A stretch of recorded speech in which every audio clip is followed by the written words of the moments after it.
Hello, everyone, and welcome to our Take 10 introduction videos. My name is Frank. I'm a business solution manager at AllData. I've been in the automotive industry for over 30 years as a technician, as a manager, as a teacher, as a coach. So I have a few perspectives of your day-to-day operation.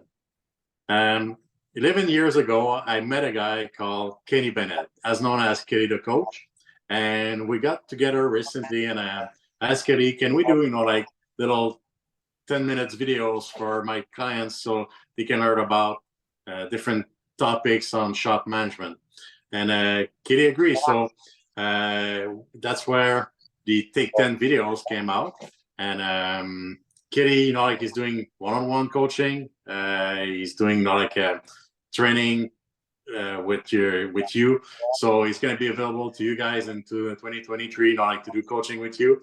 So I'm going to let Kitty introduce himself. And you probably know him, but just Kitty, if you can tell us a few words about you. Thanks, Frank. Appreciate that. While you were talking about that, one thing I'd like to do in the near future is to interview you about your perspective, because you were a tech, then you were a manager, you sold software, you did diagnosis where you go out to shops and do diagnosis, then you sold software, and now AllData. So over that 30-year perspective or period, you've got a perspective from a tech's perspective looking out to the rest of the shop. Then you're a manager looking at a different angle. And then you're doing diagnosis. So you're going out to shops, and I don't know how many you get to in a day, 4 or 5 or whatever. So you see how shops run, and then you sell software and you get into dozens, maybe hundreds of shops for maybe a half hour or whatever. And then you get to see that perspective. So I think it's pretty neat to be able to have this perspective. So one of the things I'd like to do in the near future is to interview you specifically on that. So just to let you know, this Take 10 video series, the concept is here that we make short 10-minute videos, because if you see a video that's 2 hours long, when can you set aside that much time to watch a 2-hour video? So when Frank and I talked about this back in December, we'd start this in 2003, January, which it is now, for those of you watching this later on. And I said, let's take a whole bunch of subjects that I've taught and put them into 10-minute video. So Take 10 means take 10 minutes out of your day to learn something new every single day. There's a quote that I really love that says, the more you learn, the more you earn. And I believe that to be true, that we learn more things, we can do more things. But I also think that it goes one step beyond that. And that is this, that training itself doesn't decrease the success of your business. Implementation does. You can have 2 people come to a session and they learn the exact same thing, and one goes back and does things and somebody else doesn't do anything. And I know what it's like. You go to a class, we've had some that are 1 day, 3 days long, 5 days long. You got this big 3-inch binder, you get back to your shop, you're going to change the world, you're going to change everything you're doing. And then you get super busy and life starts to happen. And according to experts, the average shop manager is interrupted 232 times a day. So when do you get a chance to do these things? And so a lot of people don't get a chance to start implementing. And last thing I'll say about that is I think it's a lot better to do one thing all of the way and then something else later in the future, one thing all the way, than to do a whole bunch of things halfway. So as Frank asked, just a bit of my history. I live in Calgary, Alberta, Canada. Although most of my clients are still in the US, I am a Canadian. I started my business in 1987. I started with a workshop that I wrote called Starting a Successful Business. And I eventually ended up teaching that session in 153 different cities across all of Canada. And I've been in every province.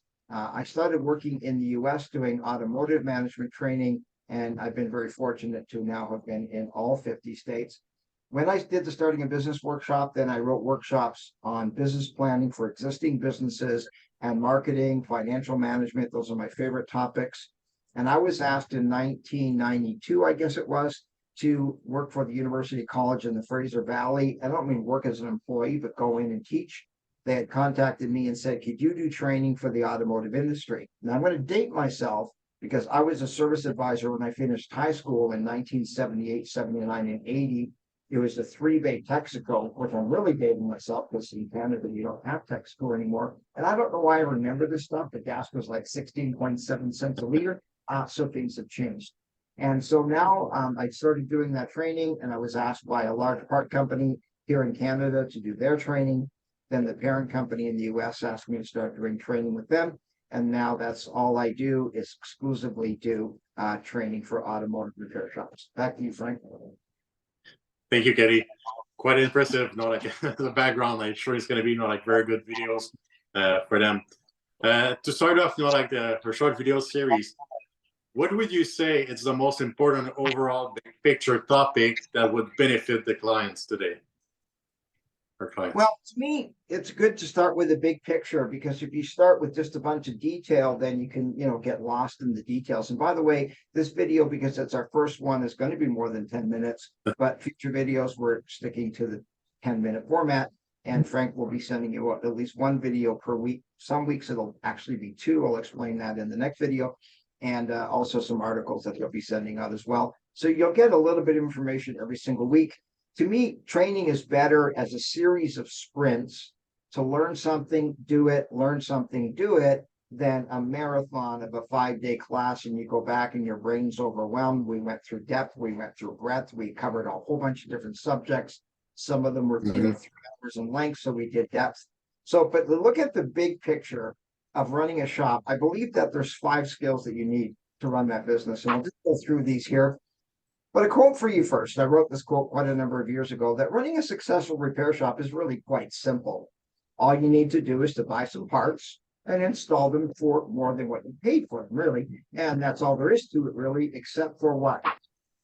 A few thousand details. And it's those 3 or few thousand details that gets us bogged down. It's not as simple as focusing on one thing. One of the challenges that you have as a sole proprietor or a corporation, you're, one person shop, or maybe you've got a few employees, you work with your spouse or whatever, but you still have to wear all of the hats. And so you're trying to focus on all of these different areas.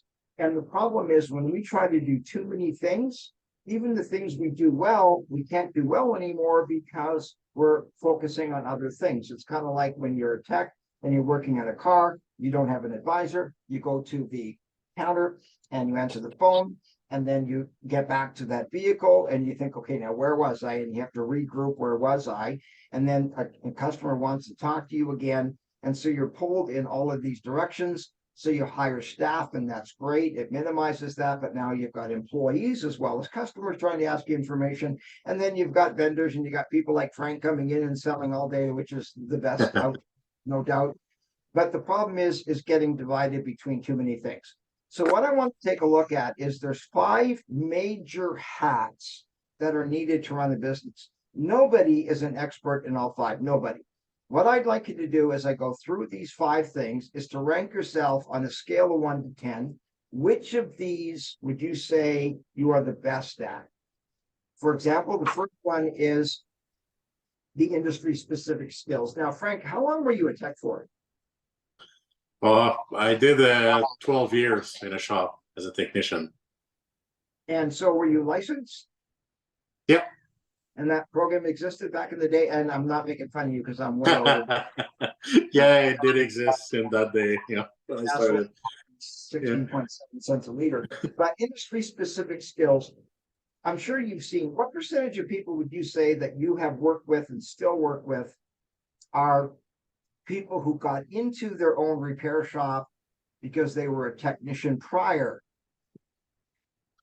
Probably, I would say 80, almost 90% of the shop owner started as a technician and actually started their own business, down the road.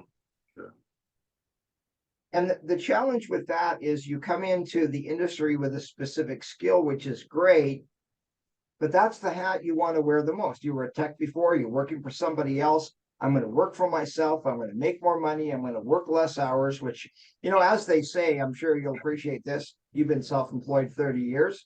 As I say that a self-employed person only works half a day. That's it, just a half a day. Well, Yeah. 12 hours a day is a half a day. 24 hours you're working 12, that's a half a day. It's a little different than some people's mentality of just working a half a day. but sometimes you come into this and you're a technician and you do that and you do it well, but that's only one aspect of it. Because if you don't look after the other four aspects of the business, then things don't run well, because it's not just you being a tech as an employee, you are now a technician. And so, Frank, you're going to really relate to this because you weren't just a tech, you were a tech and then you became a shop manager. Were you a manager at the same shop that you were a tech at? Yeah, at the same shop. And how long did you manage for? Well, out of those 12 years, there was no like 6 years as a technician, and then I was doing management and technician, like at the same time. But yeah, so probably half and half, Mm. One challenge for me for sure is I've taught classes, like I've said, that are 5 days long, and now we're trying to shrink things down. But as you were saying that, it occurred to me to ask you this question. You were a tech. Did you think management was something that looked simple? I mean, you're the one that did the work, you got the hands greasy, and did you perceive how stressful it was to be a manager? Or a better way of asking that question is, which job did you find more stressful, being a tech, working on vehicles, managing a shop? Yeah, it's a good question, but obviously the most stressful is the management part, like because when you're a tech, you do your job and like, you just have to focus on that. And for sure, you see like the management as they're not doing much, and they just walk around and stuff like that. But when you're in that position, then you realize that there's a lot to look over, like to take care of the customer, to make sure that the job are out on time. So making quotes, for the customer. So there's a lot to do. When I was a service advisor, or some of the techs that we worked at with, I don't know if you've ever met a tech with an attitude or not. It's a cute joke. What's the difference between an automotive technician and a puppy? Puppies eventually stop whining. I was speaking at a huge event in Detroit, Michigan, I don't know, 20 some years ago. And it was just technicians. It was the International Automotive Technicians Network, IATN. And there was a room full of techs, like I'm talking hundreds of them. And I thought, do I tell that joke? Do I not tell that joke? And I thought, what the heck? I'm from Canada. They'll never see me again. So I told that joke. I said, so what's the difference between an automotive technician and a puppy? If puppies eventually stop whining. And it was one of my favorite experiences ever being a trainer, because all of these people started laughing simultaneously. Then they stopped laughing simultaneously and it got quiet. And then they all started laughing again simultaneously, because they're thinking, talking about us. Accurate. Anyway, some of the advisors, the techs would say, "Oh, you must be nice to have such a cushy job and just talk on the phone all day. You come and try this. Your cars don't yell at you. They don't scream at you. They don't yell at you because the car's not done. Cars can't swear at you and accuse you of ripping them off and those kinds of things." I'm not saying being a technician is not stressful. I understand that. But I think it's good to have the perspective that you've had, where you're a tech and thinking, oh, that's a cushy job. And then you get in there and you think, wow, this is a more stressful, all of it's stressful. So industry specific skills, in my experience, and I've done this literally all 50 states, all across Canada, literally tens of thousands of shop owners and managers. Most people will rank themselves really high here, usually 9 out of 10. Now, one thing I want to say, and I know it's kind of difficult to say, I'm looking for the right words here, but I have seen, and I'm hesitant to say it, but I'm going to say it because I started. Some of the shops that I've seen that work the best are shops that are owned by somebody who's never been a technician. And that's not an insult. It's just the reality that if you don't know how to fix cars, you are not going to have distraction away from these other skills that we're going to look at to do those. Now, I'm not saying you can't be a technician and be a great shop owner. You can't, but you can't just do that one thing well and not have these other things taken care of.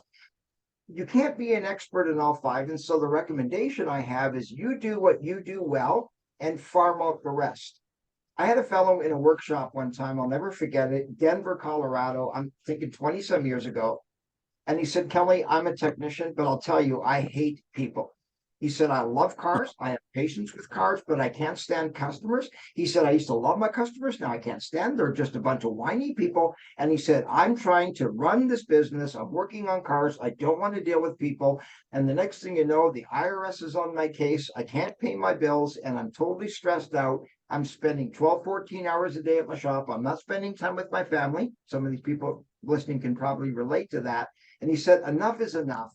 He said, I hired a service advisor to deal with the customers. And he said, I deal with the cars. Nobody's allowed to talk to me. They only talk to the advisor. And he said, things are better. He's nice to people. I don't like people. And he said, I'm in the base. Now I'll say hey to them as I walk by. But he said, now it came to a point where people think that the advisor who's on the counter they see all the time is the owner of that shop. And he said, they don't know that I'm the owner. And you think about the brilliance of that. How many people want to talk to the owner? Why do I want to talk to the owner? I want to get a better deal. I want to get a better price. I want to pay you later. I want you to squeeze me in because the advisor said you can't get me in today, but I know that Frank's going to let me in. He never says no to me. There's an advantage of when people don't know that you're the owner of the company. One quick story, he said a sales rep came in, not from AllData, it was some other company, talking to the technician and oh no, he's talking to the advisor, I should say. And he said, I don't know, you're going to have to talk to the tech. He runs the place. He actually owns it. And he was surprised that he didn't even know that the guy didn't know it. So let's continue on. Next is the day-to-day management. Industry-specific skills are important. You cannot run a successful repair shop unless you know how to fix cars really well. One of the things we're going to look at in the future is what I call the evolution of the shop owner. And I won't get into those 4 points right now because I'll get distracted from this. But I'm going to do an interview with Frank later on. Before we started this recording, we discussed it. And I'm going to interview him. It won't be one of these take 10 sessions. It's going to be a different session. Some of the sessions are going to be longer than that. And you'll have the opportunity to watch those if you want. But we at least ask you to watch these take 10s every week and start to implement those things. But the day-to-day management are the things that can bog you down. And I know I already said it, but the average manager is interrupted 232 times a day. So being a shop owner, how good are you at this day-to-day management? Making sure everybody's there, making sure the shop's open on time, the parts have arrived, all of those things, the ability to manage that whole business on a scale of 1 to 10, 1 sucks, 10's walking on water. How would you rank yourself as industry specific skills? In my experience, tens of thousands of people, most people rank themselves like 8 or 9 here. Day-to-day management. Well, I'm spending so much time in the Bay, I don't have time. The third is financial management. And I don't know about you, Frank, but when I was in school, I hated math. I couldn't stand math. I didn't want to learn math. My math teacher was just not a very nice lady. I don't know. I remember her name, Mrs. LeMay. But I don't know if you can believe this, Frank, but I was the class clown.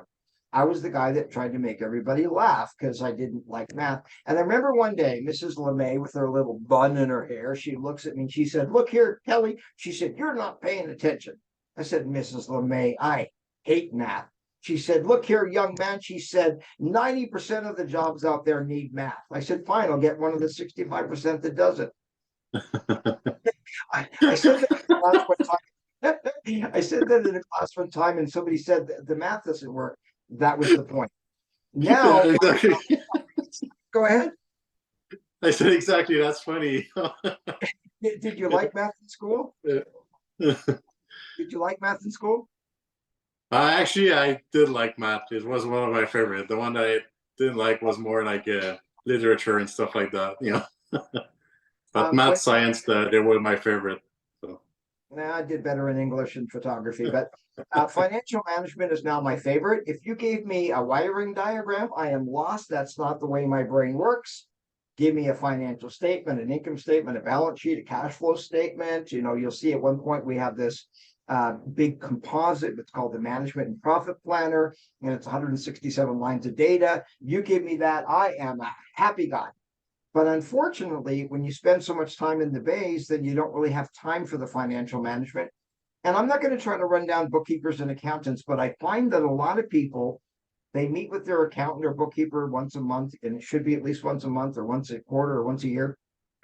And all they want to see is the bottom line. How much did I make? They don't look at gross profit. They don't look at labor to parts ratio. They don't look at effective labor rate, all of those really important things. They want to know what's the bottom line. And sometimes the accountant works for laundromats, restaurants, dog groomers, dentists. Maybe they have other, auto repair customers. Some of you may have somebody who is like an expert in that, and we recommend that, because if a person looks after, a numerous different kinds of businesses, they don't know what the gross profit benchmark should be for your business. Anyway, I could go on with this. Just want to say one last thing. When it comes to financial management, there are three things. As a trainer, my job is to make things simple, not complicated. Three things about financial management. To me, it's like your GPS in your car. Your GPS does three things. It tells you where you are, you tell it where you want to go, and it tells you step by step how to get there. Now, Frank, you drive all the time. You've driven the same routes. I don't think you need a GPS to say you are here. But when I travel into the US and I'm in a city like Chicago or New York or whatever, and I think I don't even know where I'm at. And so the GPS, the first thing I need to know is you are here. It's kind of like when you walk into a huge mall, like a really big mall or a really big airport, and you're looking at the map of floor 1 and floor 2 and floor 3, and nothing makes sense on that map until you see what? You are here. And usually it's a huge red thing that says you are here. That's helpful to know. Because even if I can see the store I want to go to, Bass Pro, I don't know where I'm at. I don't know how to get there. But if I know I'm here, and then I see Bass Pro is over here, then I know how to get there. And some of those maps that they have, that are computerized now, it shows you step by step how to get there. So to me, financial management is three things. Where are you? And sadly, Frank, I'm sure you've seen it a lot. Some people don't know where they're at. They don't know where they're at with gross profit on parts or labor to parts ratio, as I just mentioned. Most important is effective labor rate and all of those factors. And so all they know is the bottom line. And wow, I wish I would have made more money. I'll try harder next year. Your accountant shouldn't just be somebody who does the math, but understands the science of it. I've been a tax preparer since 1980. When I was 18, I learned how to do taxes. In those days, it was handwritten. Now it's on computer. But sorry, I just lost my train there for a second. I've learned that taxes is not math. Like when I use the software, I don't have to make sure that it did the math calculation correctly, the percentage. I trust that system. It's like QuickBooks. You don't think, did it do it right? It did. Just those systems 99.9% of the times do the math correctly. It's the science behind it. It's knowing from a tax perspective what's deductible, what's not, what are some of the things that you can add, can you write off a portion of your home, etc. So you need an accountant that doesn't just tell you the math part of it, but understands how the other parts of the business work. So bottom line is, where are you at? Now, the GPS doesn't tell you where you're going, you tell it that, and you need to know where that should be. What are the benchmarks? What should my sales be? Frank, I showed you this financial statement from a shop. You don't know the name of it, confidentiality, but, and I don't make stuff up. I am not the kind of person that's going to say, everybody does this, nobody does that. And that's not the way it works. But this fellow back in October of this year had $58,000 in sales per month for tech. Now that's just best month. I'm not saying it's his month every month, but he always does. And I mean, always since the last couple of year and a half, at least over $50,000 per month per tech. I mean, that is completely unheard of. His parts gross profit's about 52%. His labor gross profit, 72, 73%. We see it consistently with my spreadsheet that I have. It's called the management profit planner, is to be able to see month after month after month all in front of you. Unfortunately, if you've got this QuickBooks or financial statements, let's say from your accountant, and you want to look at the trending for the full year, you have to have January, February, March, April income statements in front of you. Usually the only thing it'll show you is this month compared to this month last year. To me, that's useless, almost useless, because things change. The weather was different this year. Things change. COVID happened. Things happen. And if you try to figure out why February last year was better than this year, one quick thing about that, I had a fellow who said to me, Kelly, I don't understand. My sales are like $11,000 less this month than they were this month last year. I said, who cares? Your sales are up. overall for the year, $80,000 or whatever the amount happened to be. So don't just micromanage the thing and just take a look at this month compared to that month last year. But it's important that you see the trending. How many new customers each month? What were my part sales, my labor sales? Effective labor rate. Again, I said that a few times. It's my favorite calculation. So financial management, you need to have your bookkeeper or accountant or coach or whoever, not just say, here's your income statement. They say, here's where you're at. Here's where you can be. And then bottom line is, how do you get from where you're at to where you're at to where you need to be? I've seen some accountants that say, you can increase your gross profit, but they can't tell you how to do that. So to me, it's where are you? Know that. Where can you be? Know that. And more importantly, how to get there. And number 4 is marketing and advertising. And I don't know why, but I do know why actually. Marketing and advertising is one of the hardest classes to fill up. When we did these other kinds of classes, we had really good attendance. A lot of people think, oh, I don't market. I don't market. I don't need to go to that class. I don't do any advertising. Well, if you don't, you should. But marketing and advertising aren't the same thing. To me, marketing is your company name, your logan, your mission statement, Logan, that's logo and slogan together. Your hours of operation, your fix it right score, your comeback policy, your pricing, marketing, all of those kinds of things. We're going to cover in the next session, and it will be a 10-minute session, which are the 4 major focuses of marketing. And again, I'm going to take this massive subject of marketing, which is also advertising, which, by the way, I think advertising is only about 15% of marketing. Marketing is huge. People say, I don't advertise. Well, maybe you don't advertise, but you market every single day. How you answer your phone, what your shop looks like when people walk in the door, the marketing that you do, your Facebook, your website, all of that social media. Years ago, when I first started teaching marketing and advertising, we didn't talk about search engine optimization. We didn't talk about your website. It didn't exist. We talked about Yellow Pages and marketing by radio and flyers and such. Marketing has changed drastically. If you look at accounting, it hasn't changed in thousands of years. There's an income statement, there's a cash flow statement, and a balance sheet. There's 3 things. There's not a whole lot of creativity with those kinds of things. But when it comes to marketing and advertising, I believe it takes more creativity from you than anything else that you do. And the last one is leadership and team building.